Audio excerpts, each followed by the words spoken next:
देवाय बोलिए।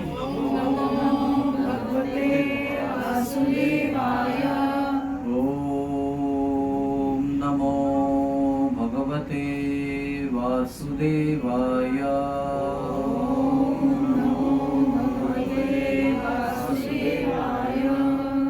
ओम नमो भगवते वासुदेवाय।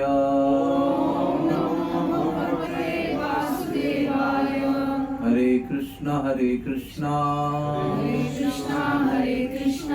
कृष्णा कृष्णा हरे हरे हरे राम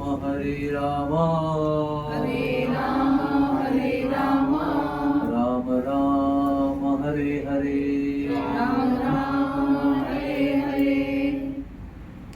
कितना समय है हमारे पास?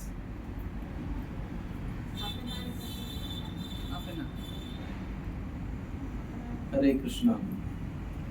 तो कार्तिक का सुंदर महीना है और हम लोग उसके लिए एकत्रित हुए हैं, भगवान का गुणगान करने के लिए, भगवान को दीपदान करने के लिए। इसका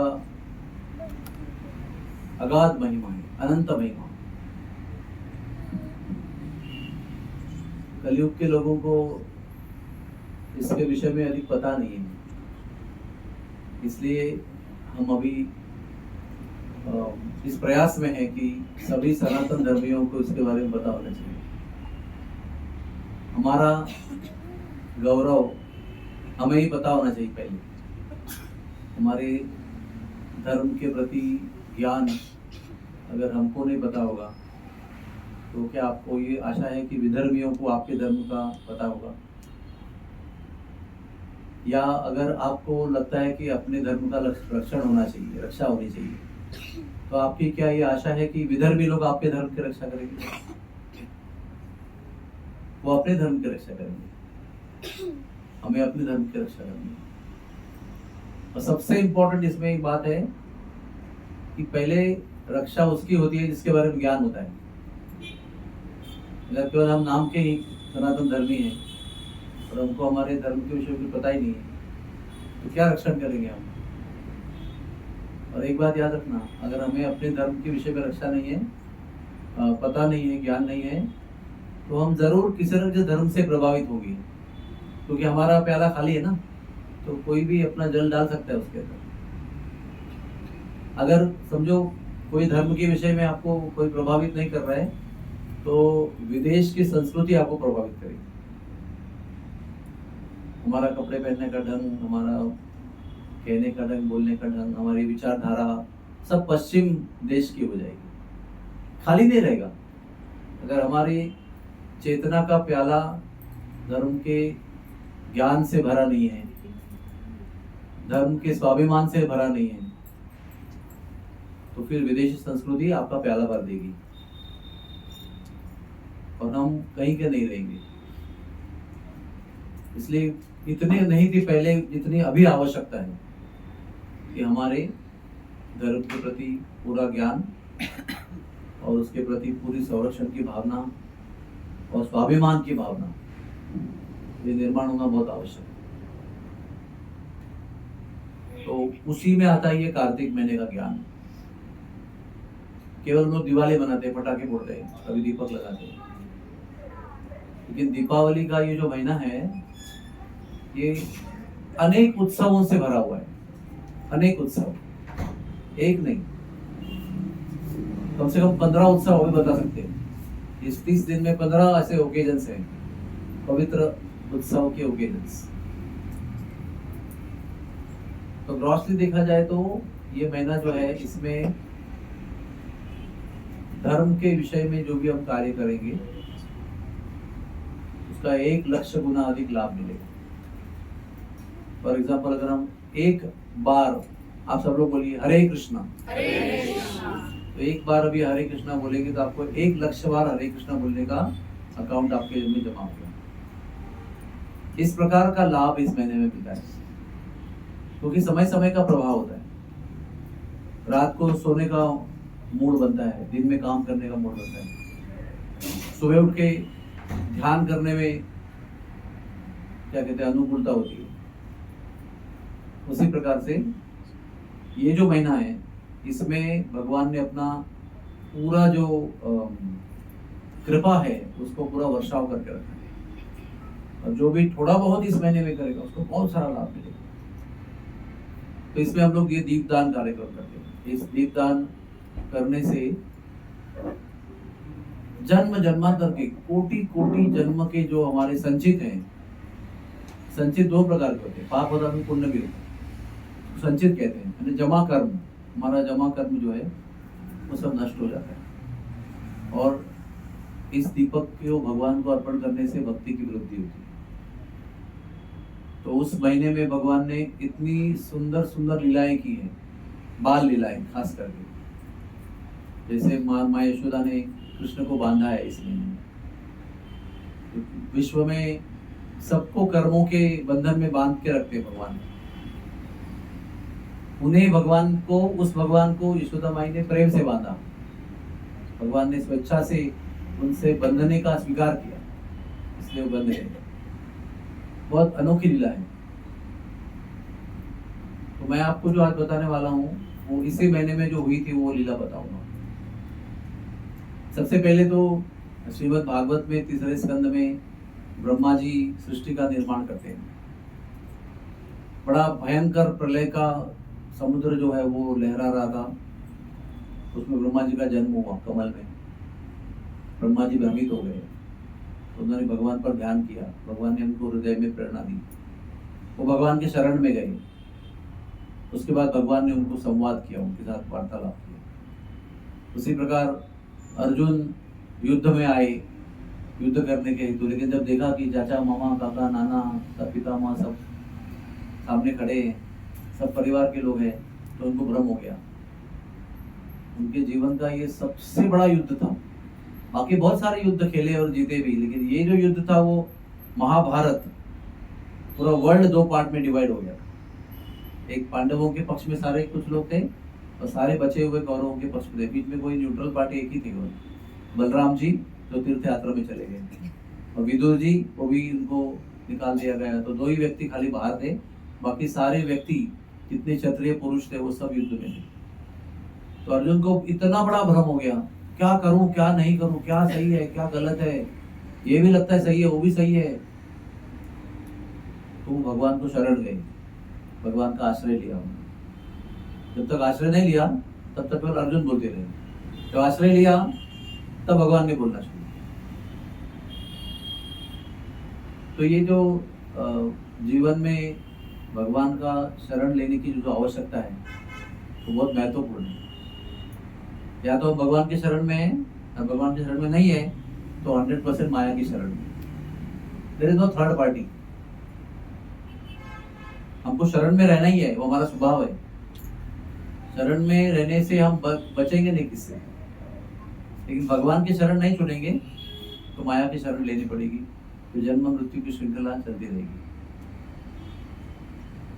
तो ये जो ब्रह्मांड है वो ब्रह्मा जी ने उसका निर्माण किया।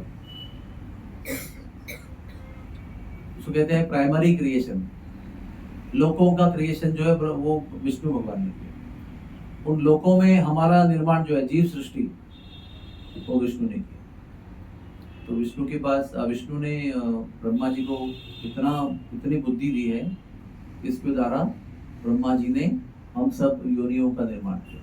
मनुष्य के, देवताओं का, राक्षसों का, दानवों का, दैत्यों का, पक्षी, प्राणी, कीटक, समुद्र के जीव, आकाश में उड़ने वाले जीव, ये सभी जो 84 लाख योनि का सृजन है, सृष्टि है, वो ब्रह्मा ने की। उसको हम ब्रह्मांड कहते हैं, जहाँ पर ब्रह्मा जी का पूरा अधिकार है। जैसे कहते हैं ना महापौर, हमारे मेयर जो है वो सिटी के, शहर के प्रथम नागरिक होते हैं। प्रधानमंत्री देश के प्रथम नागरिक हैं, फर्स्ट सिटीजन। वैसे ब्रह्मा जी इस ब्रह्मांड के प्रथम नागरिक हैं, तो उनके अंदर बहुत अधिकार है। तो ये ब्रह्मांड को कृष्ण की लीला में क्या संबंध है? तो ब्रह्मांड को मैया ने कृष्ण के मुख में देखा रहा। तो संक्षेप में आपको उसकी मैं कथा बताऊंगा। कृष्ण बलराम अपने दोस्तों के साथ में वृंदावन में खेलते हैं, बाल लीला करते हैं।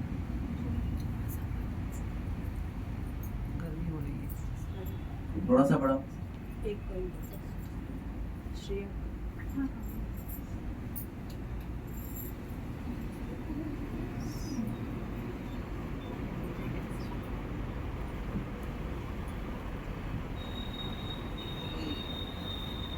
सभी लीलाओं में भगवान ने जो लीलाएं की हैं, इसमें वृंदावन की जो लीलाएं हैं वो सबसे मधुर हैं। इसका कारण क्या है कि वृंदावन के जो वासी हैं, लोग हैं, भक्त हैं भगवान के, वो भगवान को भगवान के रूप में नहीं जानते, पहचानते नहीं भगवान को। भगवान भगवान है ये उनको पता नहीं। द्वारका में पता है, मथुरा में पता है, हस्तिनापुर में पता है सबको, लेकिन वृंदावन में भगवान भगवान है ये उनको नॉलेज नहीं है। क्यों नॉलेज नहीं है? भगवान ने उस नॉलेज को डिलीट कर दिया, क्योंकि वो उनसे बहुत मधुर लीला करना चाहते हैं। कभी कभी क्या होता है, जब बहुत ज़्यादा प्रेम की लीला करनी होती है, तो अगर कोई व्यक्ति बहुत बड़ा होता है, समझो जब आपको कहा जाए कि नरेंद्र मोदी जी को क्रिकेट खेलना है, तो हम लोग संकोच करेंगे। तो नरेंद्र मोदी वो हमसे खेलना चाहते थे, हमको संकोच है, क्योंकि हम जानते हैं कि वो प्रधानमंत्री। इसी प्रकार से भगवान को खेलने की इच्छा है, लेकिन भक्तों को लगता है तो भगवान है, हम कैसे खेलेंगे। तो भगवान उनके दिमाग से ये नॉलेज डिलीट कर देते हैं कि मैं भगवान हूँ। तो फिर वो नॉलेज जब हटता है तो केवल प्रेम बचता है, और प्रेम की वृद्धि भी होती है। तो कोई संकोच है ना, अभी कोई इनहिबिशन नहीं है उसके लिए। इसलिए वृंदावन के लोग बहुत स्पेशल हैं। बाकी सब लोगों को पता है, देवकी को पता है कि मेरा बेटा भगवान है, लेकिन यशोदा को पता नहीं है कि मेरा बेटा भगवान है। इसलिए वो उसको डंडा दिखा के डांट सकती है, उसको पता नहीं है वो भगवान है। लेकिन देवकी को पता है, पूरा वसुदेव को पता है, नंद महाराज को पता नहीं है। ये बहुत विशेष बात है, समझना जरूरी है। क्योंकि भगवान खुले दिल से वहां खेल सकते हैं जहाँ उनके बराबरी के लोग होते हैं, जो उनको जानते नहीं कि वो भगवान है। जैसे हमेशा मैं एग्जाम्पल लेता हूँ, अगर सचिन तेंदुलकर को कोई सॉक्स खरीदना है तो इंडिया में नहीं खरीद सकता है, चांस ही नहीं है। इतना लोग उसके पीछे लगे कि कैमरामैन, फोटोग्राफर, रिपोर्टर सब, वो कह नहीं सकता कि लाल दिखाओ, ब्राउन दिखाओ, ब्लू मत दिखाओ। तो हमारे लिए वो जो सुविधा है उनके लिए नहीं है। तो उसको अगर सॉक्स खरीदना है तो वो उस देश में जाएगा हॉलिडे के लिए जहाँ पर लोग क्रिकेट नहीं खेलते, तो nobody will know him. Then he can do shopping, shirt, pant, जूता सब खरीद सकते हैं। तो ये जो फ्रीडम है दिल की मर्जी से काम करना, ये फ्रीडम वृंदावन में भगवान को है।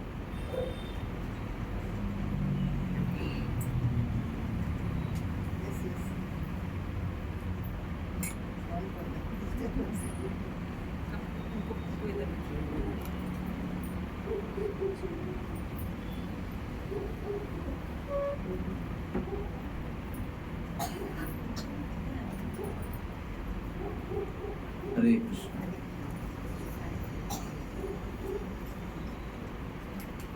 एक बार मैं दोबारा इस बात को दोहराऊंगा कि भगवान को प्रेम की लीला करने के लिए ऐसे प्रेमीजन चाहिए जिनको पता नहीं है कि वो भगवान है, तब वो खुले दिल से अपनी लीला कर सकते हैं। क्योंकि वो ऐसा काम करते हैं जिससे जिनको जानकारी है कि भगवान है, उनके मन में संदेह उत्पन्न होगा। जैसे मट्टी खाना, तो भगवान बालक बन के मट्टी खाने लगे और लोगों को पता है कि भगवान है, तो उन्हें भगवान कैसे मट्टी खाते हैं, ये कौन कैसे भगवान है? हमने विष्णु को देखा है, राम को देखा है, मट्टी नहीं खाई उन्होंने। तो भगवान कृष्ण बलराम के साथ में खेलते हैं और एक दिन मट्टी खाते हैं, यमुना किनारे पे मट्टी खाते हैं।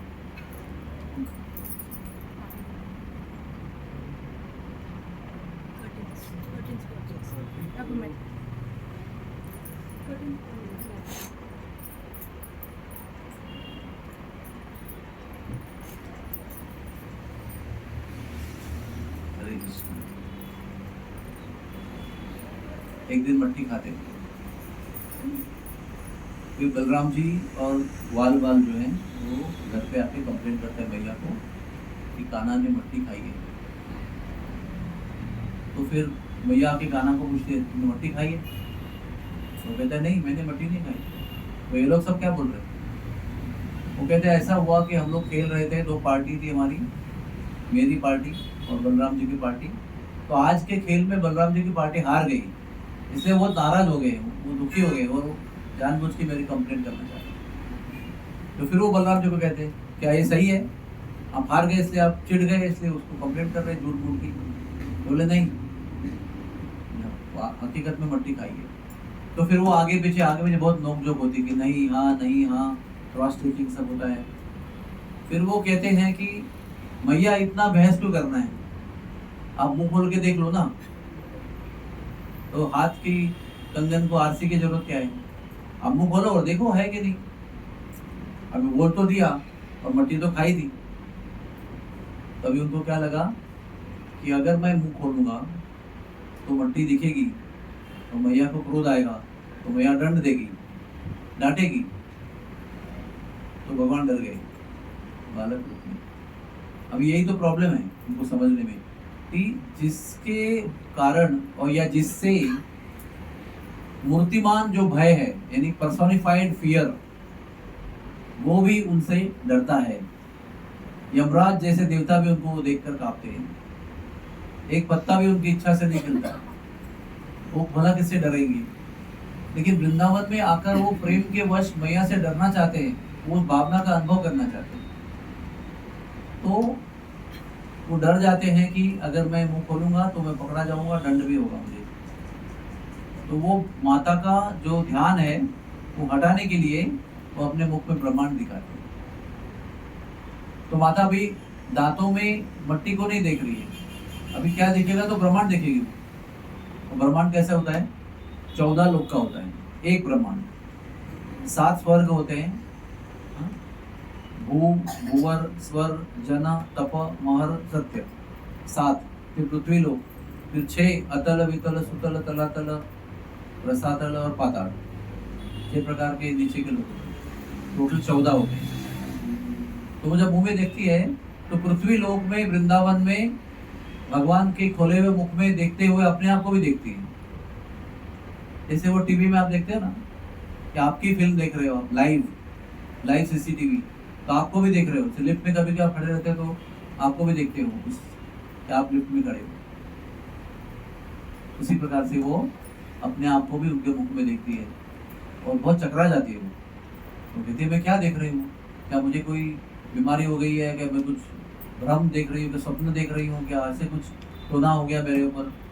बहुत देर तक भ्रमित हो जाती है और फिर अचानक उसको लगता है अरे ये तो मेरा बालक भगवान है, इसके मुंह में ब्रह्मांड है, ये भगवान है, और मैंने उसको बालक के रूप में कितना डांटा, कितना दंड दिया उसको, कितनी बार। तो उसको बहुत पश्चाताप हुआ, अरे मैं गलत किया। तो हाथ जोड़कर तुरंत श्लोकों का उच्चारण करने लगी जो विष्णु के लिए किया जाता है। तो जैसे ही मैया ने डर के या पश्चाताप करते हुए श्लोकों का उच्चारण करना शुरू किया, गौरव में, स्तुति में, प्रार्थना में, तो भगवान को अच्छा नहीं लगा। भगवान को लगा ये थोड़ी सुनने के लिए ब्रिज में आया हूँ। वो तो वैकुंठ में दिन रात लोग स्तुति गाते रहते हैं, पुरुष सूक्त, ब्रह्म संहिता और अनेक प्रकार की संहिता, श्लोक, वैदिक ऋचाएं गौरव के रूप में दिन रात 24 घंटे वैकुंठ में गायन होते रहता है भगवान की स्तुति में। उसको छोड़ के मैं प्रेम का अनुभव करने के लिए आया हूँ, तो मैया भी अगर मुझे प्रार्थना करेंगे तो फिर मैं ब्रज में आऊँ क्यों। तो काफी देर तक मुंह खुला रखा, थोड़ा माता का ध्यान हटा दिया मुंह के मट्टी के ऊपर से और पर्पस सॉल्व हो गया। फिर भगवान जब उनका स्तुति सुनने लगे तो मुंह बंद कर दिया भगवान ने, और जब ऐसे मुंह बंद कर दिया और एक स्माइल दिया, बहुत सुंदर मीठा स्माइल दिया। स्माइल देते ही माता ने कुछ क्षण पहले क्या देखा था वो सब भूल गई। इसको कहते हैं योग माया। योग माया का अर्थ क्या होता है कि वो भगवान से जोड़ती है लेकिन भगवान भगवान है इस बात को भुला देती है, इसको योग माया कहते हैं। और महामाया का मतलब क्या है, वो भगवान को भी भुला देती है लेकिन भगवान से अलग कर देती है, तीन गुण में फंसा देती है, दुनियादारी में फंसा देती है, जन्म मृत्यु की श्रृंखला में फंसा देती है, उसको महामाया कहते हैं। और योग माया वो है भगवान को जोड़ देती है, युज यानी जोड़ना, तो भगवान को जोड़ देती है। तो योग माया के प्रभाव से वो कुछ क्षण पहले जो देखा था उसको मैया कंप्लीटली भूल गई। और फिर तुरंत बोल गिर लिया। इतनी सुंदर लीला है, इसके पीछे इतना रहस्य है कि भगवान ने मट्टी क्यों खाई। भगवान को खाने में भी कमी थी क्या? मैं डॉक्टर हूँ, मैं आपको बताता हूँ, हमारे जब पेशेंट आते हैं बच्चे, मैया माता ही लेके आती है और कहते कि मट्टी खाता है, तो जनरली आयरन डेफिशिएंसी एनीमिया का लक्षण होता है। बच्चे में जब आयरन की कमी होती है तो बच्चा मट्टी खाता है, तो हम लोग उसको आयरन का ट्रीटमेंट देते हैं, आयरन के सिरप देते हैं, ड्रॉप देते हैं या इंजेक्शन देते हैं, जैसे भी जरूरत हो। उसकी आयरन की कमी जो है वो कमी पूरी कर देते हैं, तो वो अपने आप मट्टी खाना बंद कर देते हैं। लेकिन क्या भगवान को आयरन डेफिशिएंसी एनीमिया थी क्या? तो उन्होंने मट्टी क्यों खाई? क्योंकि उस वृंदावन धाम के भूमि पर अर्थात मट्टी पर कौन चलता है? गाय चलती है। और कौन चलता है? और कौन चलता है? गोपियां चलती है, ग्वाल बाल चलते हैं, ब्रजवासी चलते हैं, राधा रानी चलती है। ये सब उनके प्रियजन है, तो उनके चरणों की रज वो ग्रहण करना चाहते हैं, इसलिए वो खाते हैं। तो अभी एक बार खाया तो इतना हल्ला मच गया ना, सबने कंप्लेंट किया। तो भगवान ने सोचा कि मुझे रोज नहीं खाने को मिलेगा, जो रोज खाएगा तो रोज हल्ला मचेगा, और रोज थोड़े मैं मुंह खोल सकता हूँ। तो भगवान ने क्या किया पता है आपको? अभी रोज और पूरे वृंदावन धाम की मट्टी खाने को मिलनी चाहिए, तो उन्होंने क्या किया? उन्होंने ब्रह्मा जी की लीला की, ब्रह्मा जी के द्वारा सब बछड़ों को चुरा दिया। आपने सुना होगा लीला, वो ब्रह्म सम्मोहन लीला कहते हैं उसको। ब्रह्मा जी को लगा कि ये तो 7 साल का बालक भगवान है क्या, इसने अगासुर को मारा। ब्रह्मा लोक में भी उसका भय फैला हुआ था, और पृथ्वी से खबर आई है रिपोर्टर के द्वारा कि अगासुर को भगवान ने ये बालक ने मार दिया। 7 साल का बालक है, ग्वाल बाल है, छोटा सा बच्चा है, गाय चलाने वाला। और भी खबर आई कि ये 7 साल का बालक जो है भगवान है। ऐसे ब्रह्मा जी को खबर आई तो ब्रह्मा जी को विश्वास नहीं हुआ कि जिसमें ब्रह्मा लोक तक भय पहुंचाया है उसको इतना बल कैसे प्राप्त हो सकता है कि वो उसको मार सके। वो 7 साल का बालक, गाय चराने वाला। तो मैं देख के आता था। तो देखने गए तो क्या देखा कि वो बैठे हुए हैं, सबकी जूठन खा रहे हैं, सबके प्लेट से खा रहे हैं, वो खा रहे हैं, ये भी खा रहे हैं उनके प्लेट से, और उनके प्लेट से ये खा रहे हैं, इनके प्लेट से वो खा रहे हैं। तो बोला हमारे भगवान जो हम जानते हैं विष्णु को वैसा नहीं है, हम लोग बड़ा मंत्र बोल के उनको भोग लगाते हैं, नैवेद्य करते हैं, तो बड़े इत्मीनान से ढंग से उसका नैवेद्य होता है। तो यहाँ पर तो कोई नियम और कुछ है ही नहीं, तो भोग लगाने का काम नहीं, सीधा मुंह से ही भोग लगाया जा रहा है। तो उन्होंने क्या किया कि हम परीक्षा लेते हैं, और ब्रह्मा जी ने क्या किया? सारे बच्चों को चोरी कर दिया, बालकों को भी चोरी कर दिया, अर्थात अकेले कृष्ण बच गए।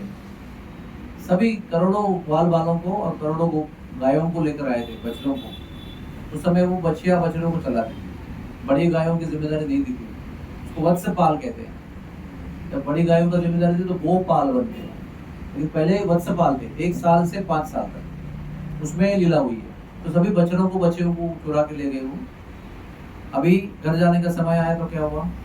कृष्ण भगवान ने सोचा कि इतने सारे माताओं के बच्चों को लेके आया था, और इतने सारे घरों से बच्चियां भी लेके आया था, अगर मैं अकेला लौटूंगा तो पूछेंगे ना किधर गए हमारे बच्चे, सुबह तो आप लेके गए थे, आपकी जिम्मेदारी है उनके साथ में लौट के आना, आप ये नहीं कह सकते मुझे पता नहीं कहाँ गए हो। और 1 नहीं 2 नहीं, 1 हो गया तो भी ढूंढ के ला सकते हैं, लेकिन सारे गायब, और सारे बच्चे भी गायब। तो भगवान ने क्या किया? अपने आप को सारे ग्वाल बालों में रूपांतरित कर दिया, सब उनका रूप ले लिया, यानी सब बछड़े सब बच्चियां अभी कृष्ण हैं, सारे ग्वाल बाल जितने घूमने गए थे वो भी कृष्ण हैं, और हुबेहू बनाया उनको एकदम परफेक्ट। समझो किसी को यहाँ पेंसिल रखने की आदत है तो वो पेंसिल रखा हुआ है ताकि भैया को डाउट नहीं आए कि ये मेरा बालक नहीं है। ऐसे करके वो घर लौट गए, और ये सब सिलसिला 1 साल तक चला। ब्रह्मा जी का 1 क्षण और पृथ्वी का इज इक्वल टू 1 ईयर। तो ब्रह्मा जी उनको चोरी करके ले गए ब्रह्मा लोक में, छुपा दिया उधर, और 1 क्षण में अपने लौट के आए देखने के लिए क्या यहाँ पर क्या चल रहा है, लेट मी सी क्या कर रहा है कृष्ण यहाँ पर, ये बालक क्या कर रहे हैं। तो ये 1 साल तक चला। अभी 1 साल के समय पर जितने बछड़े बछिया थे वो सब कृष्ण थे। तो बछड़े बछिया तो घास खाते कि नहीं, और घास के बाद मट्टी खाते कि नहीं खाते, वो सब खींच के खाते ना उसको, तो खींचते तो नीचे की मट्टी भी आती है। तो कहते हैं कि भगवान ने उन अनंत ग्वाल बालों के और बछड़ों के बच्चियों के रूप में पूरे 84 कोस वृंदावन का मट्टी का हर कण खाया और चाटा, 1 साल तक चाटा बिना अवरोध। क्योंकि बालक ने मट्टी खाया तो माएँ परेशान हो जाएंगी, लेकिन अगर बछड़ा बछिया मट्टी खा रहे घास खा रहे तो कोई परेशान होता है क्या? नहीं होता है। तो भगवान को वो अपने भक्तों की चरणों की रज खाने की इतनी तीव्र इच्छा थी कि उन्होंने बछड़े बछियों का रूप लिया, उस बहाने में सारे ब्रज की मट्टी ग्रहण कर ली। तो ये ब्रज रज की महिमा है। शंकराचार्य जी जब ब्रज में आए थे ना, आज से 1700-1800 साल पहले थे, नहीं 8वीं सदी में आए थे। तो जहां पर भी जाते थे ना वो, तो वो जहां बैठने वाले थे, मैं यहाँ बैठने वाला हूँ, तो जहां पर भी वो बैठेंगे कथा करेंगे, उसके नीचे जमीन खोदी जाती थी, ऊपर की निकाली जाती थी, उसमें गोबर का लेप किया जाता था और उसमें वो बैठते थे। बिना ये क्रिया किए हुए शुद्धिकरण की वो बैठते नहीं थे। तो एक दिन उन्होंने ब्रज में जाने का विचार किया, मैं वृंदावन जाऊंगा जहाँ पर भगवान कृष्ण ने जन्म लिया है। तो जब वो वृंदावन जाने लगे तो पहले वो जमीन पर दंडवत किया, पूरा दंडवत किया। तो सब शिष्य लोग बहुत आश्चर्य हो गया कि अरे मट्टी में लौट रहे हैं। फिर आगे चलने लगे तो लोग ऐसे गड्ढा खोद कर मट्टी निकाल कर गोबर का लिफ्ट करने का काम शुरू करने वाले थे। तो उन्होंने कहा नहीं, यहाँ पर नहीं करना है, और सीधे जाकर मट्टी में बैठ गए। तो सब लोगों को बड़ा आश्चर्य हुआ, ना खोदने दिया, ना गोबर का लेप करने दिया, ना गौमूत्र का सिंचन करने दिया, कुछ भी नहीं करने दिया। तो उन्होंने पूछा, महाराज जी ऐसा क्यों, आपने पहले दंडवत किया मट्टी में, पूरा आप मट्टी लग गई आपके शरीर को, पूरी रज लग गई पूरी। तो कहते हैं ये भौतिक विश्व नहीं है, this is not material world, ये स्पिरिचुअल वर्ल्ड है वृंदावन धाम। यहाँ की रज की कर्ण है ना, वो चिंतामणि है, तो सबकी इच्छाओं को पूर्ण करने वाला कर्ण है वो। ऐसे रज की बनी हुई भूमि है ये, तो इसको हम क्या शुद्ध करेंगे, ये हमें शुद्ध करेगी। इसलिए मैंने दंडवत किया, अपने आप को शुद्ध करेंगे। वल्लभाचार्य ने भी ऐसे ही किया, ब्रज की रज की महिमा लोगों को समझाने के लिए। और ये ब्रज की रज की महिमा इतनी अगाध है कि कृष्ण भी इसमें लोटपोट हो जाते हैं, दंडवत करते हैं कि मेरी राधा रानी और मेरी गोपियां और मेरे ग्वाल बाल और मेरे ब्रजवासी और मेरी गैया, ये सब इसमें चलते हैं। इसको पवित्र कर दिया उन्होंने। हमारी अगर रज लगेगी ना, हम हाथ पाँव धोएंगे, लेकिन ब्रज में हम लोग जाके भी दंडवत करते हैं और कभी कभी रोलिंग भी करते हैं, क्योंकि वो एक रज का कण अगर आपको स्पर्श होता है तो दो बातें होती हैं, एक अनंत जन्मों के पाप नष्ट हो जाते हैं और प्रेम हृदय में उत्पन्न होता है, प्रेम जागरूक हो जाता है भगवान के प्रति, भक्ति जागरूक होती है, प्राप्त हो जाती है, जिसके लिए अनंत जन्मों तक मेहनत करनी पड़ती है। वो भक्ति उस रज के कण के स्पर्श से प्राप्त होती है। इसलिए हम लोग वो रज जो है ना, वो घर पे लाते हैं वहां से, और रोज उसको निकाल के मत्थे पे लगाते, रज की याद में। भगवान भी उसको लगाते हैं। यहाँ तक कि गोपियों ने राधा रानी को एक बार पूछा कि तुम कृष्ण को वश में कैसे रखती हो। तो उन्होंने कहा कि मैं ब्रज की मिट्टी उनके सर पे लगाती हूँ तो वो मेरे वश में हो जाते हैं। इतनी रज की महिमा है। भगवान को हम वश में नहीं करना चाहते, लेकिन गोपियां पूछ रही कि ये तो राधा रानी के वश में रहते हैं, हमेशा रहते हैं, तो राज क्या है उसका। इसलिए उन्होंने कुतूहल से प्रश्न पूछा, ये नहीं कि हम भी लगाए हम भी उनको नियंत्रित करें, वो नहीं भाव था उनका, केवल कुतूहल था कि राधा रानी में ऐसी क्या शक्ति है। तो उन्होंने बताया कि मैं ब्रज जो है ना वो कर लगा रही हूँ, तो वो मेरे हो जाते हैं। ऐसी है ब्रज की भूमि, जिसको प्राप्त करने के लिए सारे जितने ऋषि मुनि हैं जो 14 लोक में रहते हैं, सत्य युग में रहते हैं, त्रेता युग में रहते हैं, अलग सा समय पर अलग अलग जगह पर रहते हैं, तप करते हैं और लालसा करते हैं कि ब्रज भूमि प्राप्त हो जाए, लेकिन सबको प्राप्त नहीं होती है। देवी देवताओं को ब्रज में प्रवेश नहीं है, मथुरा द्वारका के लोगों को ब्रज में प्रवेश नहीं है। देवी देवताओं का आना भी है तो दिन में आना है, रैन बसेरा नहीं है, रात को नहीं रह सकते देवता लोग। अपना वाहन होगा ना, कोई किसी का मोर है, किसी का चूहा है, किसी का वैसा है, किसी का और कुछ है, तो सबको ब्रज के बाहर पार्किंग करना पड़ता है, उसको लेके अंदर नहीं आ सकते। और जूता चप्पल कुछ पहना होगा रत्नों से भरा हुआ, उसको भी बाहर निकाल के पैदल नंगे पैर आना पड़ता है। इसका कारण क्या है कि स्वयं कृष्ण भी वृंदावन में जूता नहीं पहनते। ये भी एक विशेष बात है ब्रज की, भगवान पादत्राण नहीं पहनते। बाकी सब जगह पर, द्वारका में देखो, जगन्नाथपुरी में देखो, हर जगह पर रत्नों से भरा हुआ पादत्राण यानी जूता पहनते हैं। और जब चलने का समय आता है तो उनके लिए मखमल भिजाया जाता है, नहीं तो रथ में बैठ के चले जाते हैं। तो जमीन में भगवान के पैरों के तलुओं का संबंध होता ही नहीं है। इसलिए ना द्वारका में, ना जगन्नाथपुरी में, ना बद्रीनाथ में और कहीं भी भगवान के चरणों की रज उपलब्ध नहीं है। चरणों की रज बनती कब है? जब तलुओं का स्पर्श भूमि से होगा तो वो रज बनेगी ना, तो चरणों को लगेगी, फिर वो उसके द्वारा पवित्र हो जाएगी। लेकिन अगर भगवान के पैर द्वारका में, हस्तिनापुर में के चरण भूमि में लगे ही नहीं है तो वो रज बनेगी कैसी? How can it be produced? इसलिए सारे ऋषि मुनि जो है वो भगवान के चरण रज को प्राप्त करने के लिए वृंदावन में आते हैं, क्योंकि वृंदावन में नंगे पैर घूमते हैं। राधा रानी भी नंगे पैर घूमती है, गोपियां भी नंगे पैर घूमती है, ग्वाल बाल भी घूमते हैं। यहाँ तक कि जब वो बड़े गायों का उनको जिम्मेदारी दिया ना गोपाष्टमी, वो भी दिन आएगा, अभी 15 दिन के बाद में आएगा। इसमें जिस दिन उनको बड़ी गायों का जिम्मेदारी दिया, अभी आज से बड़ी गाय चराना, उस समय मैया आई, बोले अभी छोटी गाय को चराने का हम तो पास में ही था, ज्यादा दूर नहीं था, लेकिन बड़ी गायों को चलाने के लिए तो बहुत दूर जाएंगे, वृंदावन, मथुरा, द्वार, मधुबन, तालबन, कुमुदवन जाएंगे, जो आज के तारीख में 50 किलोमीटर है नंदगांव से। तो कंकड़ होंगे, कांटे होंगे, तो लगेगा ना पैर के बालक को। तो वो क्या किया, 2 जूते जोड़ी लेके आई, 2 छतरी लेके आई। बोले आज से आप दूर जाएंगे ना तो जूता पहनना है, ये बलराम के लिए, तुम्हारे लिए, और धूप लगेगी तो छतरी पहन के जाना है। तो भगवान ने क्या जवाब दिया होगा? भगवान ने कहा कि मेरी गैया भी तो नंगे पैर चलेगी,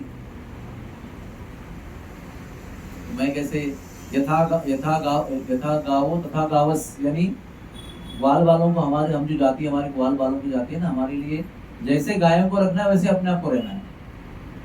गायों से उच्च श्रेणी का जीवन नहीं जीना है, जैसे जीवन गाय जीती है उसी लेवल का हमको रहना है, गाय के बराबर रहना है हमको, गाय से श्रेष्ठ नहीं बनना है। अगर मैं जूता पहनूंगा तो मैं गाय से श्रेष्ठ सुविधा लूंगा ना, I will be accepting better options और अपॉर्चुनिटीज और सुविधा फैसिलिटीज। मतलब मैं नहीं पहनूंगा। अगर आपको इच्छा है कि मैं जूता पहनूं तो आप आपकी सारी 9 लाख गायों के लिए भी जूता लेके आओ। तो 9 लाख गायों को जूता कितने लगेंगे बोलो? हाँ,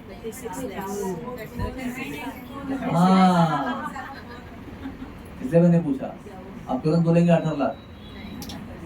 36 लाख जूता लाना पड़ेगा। और छतरी कितना लाना पड़ेगा? 36 लाख।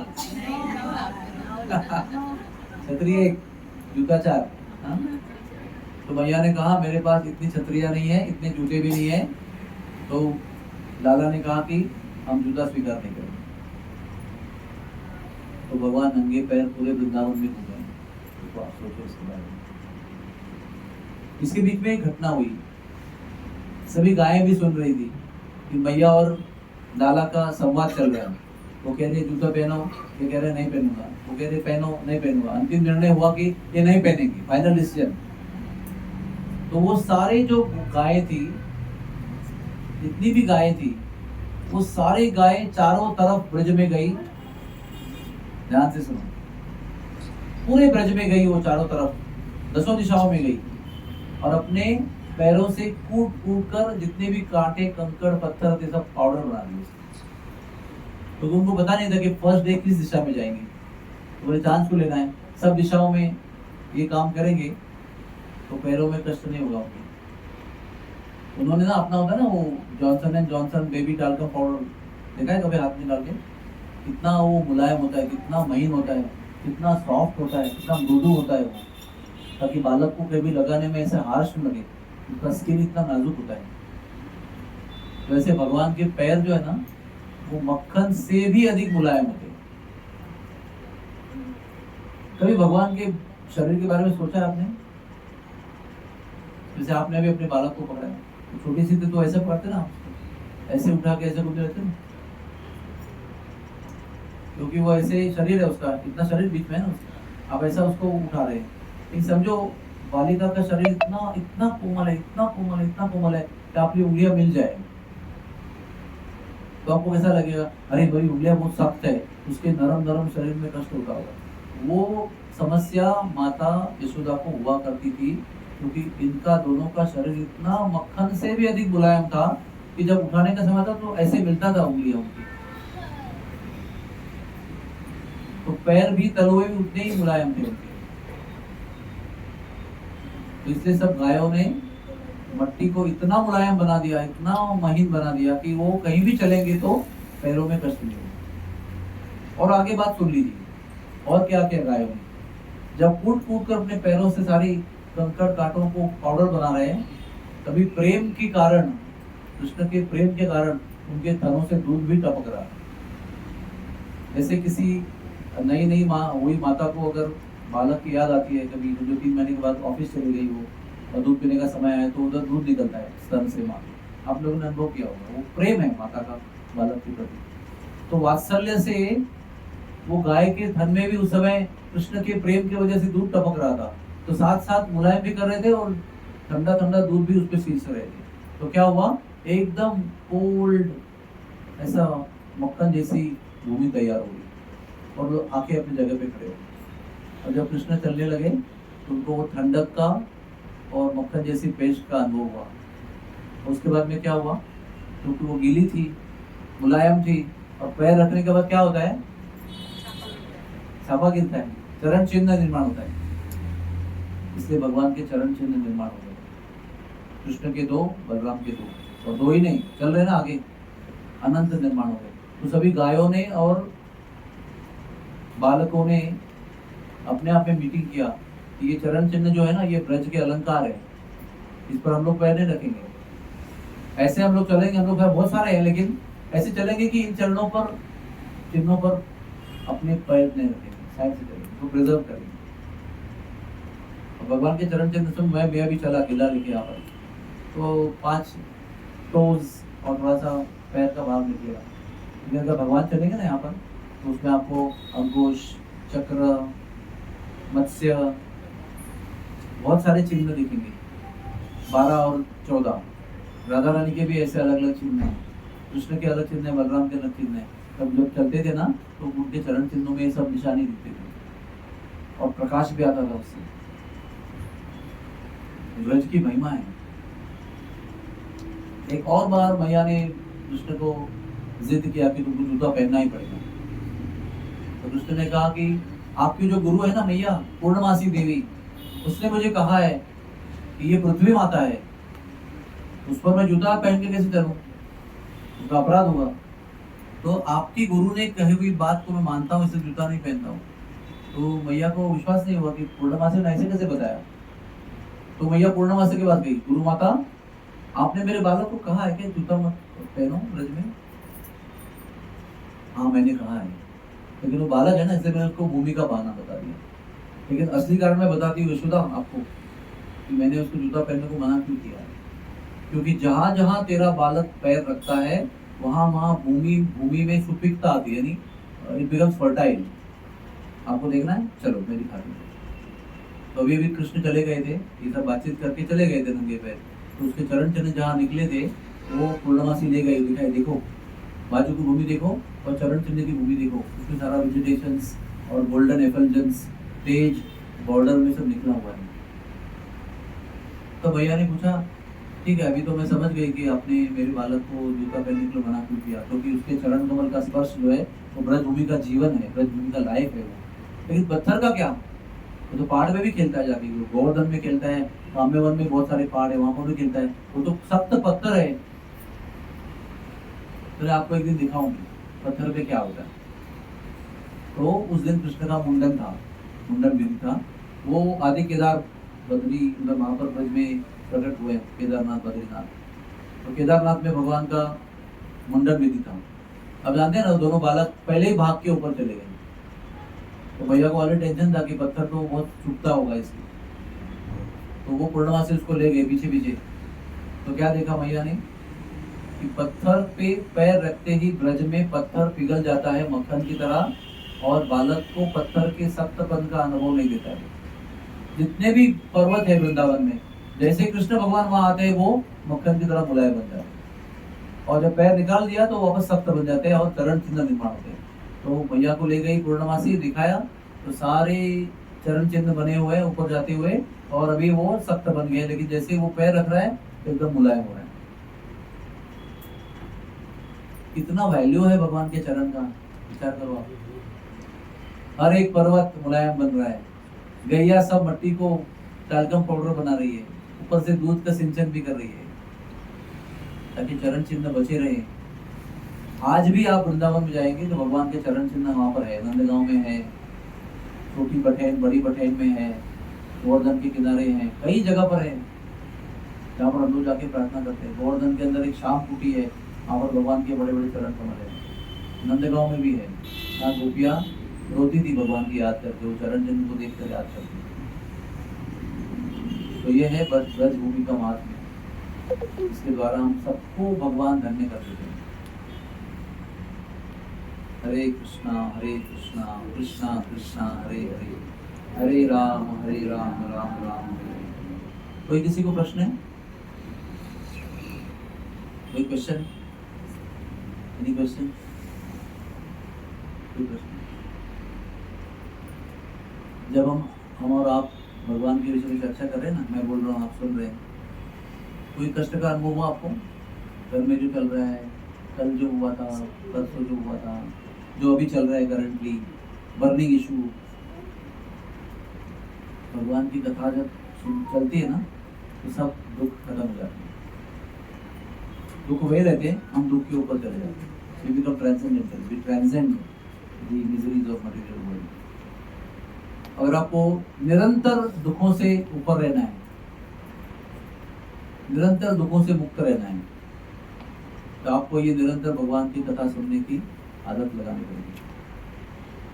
पहले आप एक बार 30 मिनट सुनो, 1 घंटा सुनो, 2 घंटा सुनो, फिर आपको आदत लगेगी उसकी, और उसके द्वारा इतना आनंद आएगा आपको, दुखों को भूल जाएंगे, दुख भूल जाएंगे और आनंद का भी अनुभव करेंगे। दो साथ में होती थी, दुख नष्ट होते तो आप न्यूट्रल नहीं बन जाते हो, आप आनंद का अनुभव करते हो।